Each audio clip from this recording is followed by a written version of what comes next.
Welcome to another episode of Comic Fridays, bringing you all the latest comic news, reviews, and tips to make your own comics. Let's begin by looking at how to script comics, both for yourself and for when you're working with an artist or letterer. There are many ways to script a comic, but we're going to discuss the style I picked up when I first started out in comics. It's a modified version of the style Neil Gaiman uses, which is apparently a modified version of the style Alan Moore uses, so you know it's a scripting style that works. A comic script is laid out in two main sections, description and dialogue. You start with a line explaining which page and which panel you are discussing, followed by a description on the next line down. If you have a particular panel layout in mind, you can start with a line saying page 1 or whatever page it is, followed by a quick description of the preferred panel layout on the next line. And then you go to page X, panel Y, and then followed by the panel description. When scripting a comic, it's important to not overwrite the description of what you want shown in each panel. The exact amount of detail you send to your artist varies depending on who your artist is and what the level of understanding of the story and the characters are. So, with an artist that's new to the comic, you might prefer to add more information about who everyone is and the way they usually act in a given circumstance. For example, if you have a gruff war hero character like Captain Jawbone, veteran of the 5th Interstellar War, you may describe to a new artist his tendency to show no emotion around people he does not know well. This ensures the artist won't think the captain would smile a lot or be seen laughing at a stranger's jokes. You could leave that bit out with an artist who has been drawing the character for years, because it's fair to say they already know this stuff. For a veteran artist, it's usually enough to say what each character is doing in a particular frame and let them decide how to best draw the scene based on that. Beneath the panel description is the dialogue section. This is laid out in a style similar to that of a film script. Dialogue is centered to make it instantly clear that we're not looking at description anymore. That is especially important for your letterer, as they can spot which parts of the script that they need to concentrate on. The first line of your dialogue should be the name of the character who is speaking. If you're writing a caption rather than a character, simply write caption here instead of a name. Drop to a new line and begin writing your dialogue or the contents of your caption. All dialogue and caption text should be written in all caps. Again, this differentiates the dialogue section from the description. If any part of the dialogue should be in bold or italics, make sure it's emboldened or italicized in your script. Continue with your dialogue in the same format until everything is said that needs to be said. Then rinse and repeat with the other panels and other pages until your script is complete. That's really all there is to it.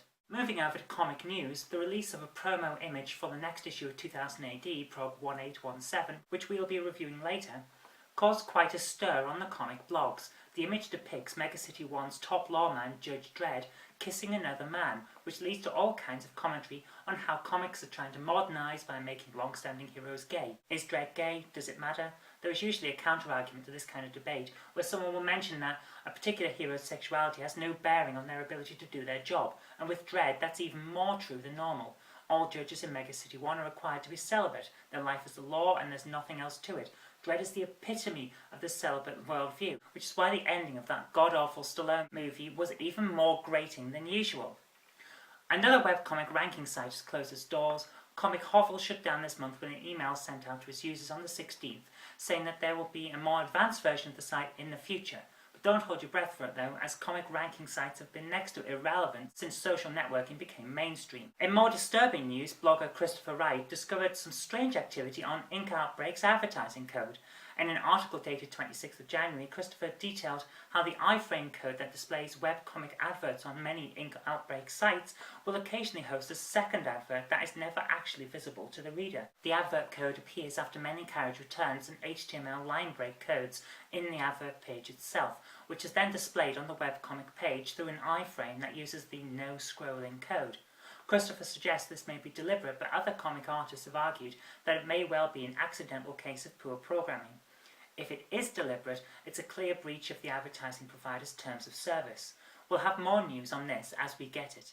Moving on to comic reviews, this coming Wednesday sees the release of 2000 AD Prog 1817, which features the Judge Dredd story that caused all the debate over Dredd being gay. So let's start by discussing that story. I'm sorry to say, the story does not live up to the hype. It's a perfectly good episode that will no doubt resonate strongly with gay members of the readership, but there's really no meat to it. It feels like the need to be respectful to the subject matter has gotten in the way of the story. Not only that, But this should have been a two-parter, possibly even a three-parter, because the ending feels like it's tacked onto the beginning of the story, rather than flowing seamlessly. There's no middle portion, so the motivations of the protagonist at the end don't quite sit right. The art is excellent, however. The softer lines and muted colours match the mood nicely, giving the whole thing a slightly unreal feeling that helps to amplify the young gay man's experience of being separate from the world around him. It's all very well done. What's equally well done is the latest part of Savage, Rise Like Lions. This is probably the best story running in 2000 AD right now, with both Mills and Goddard on top form.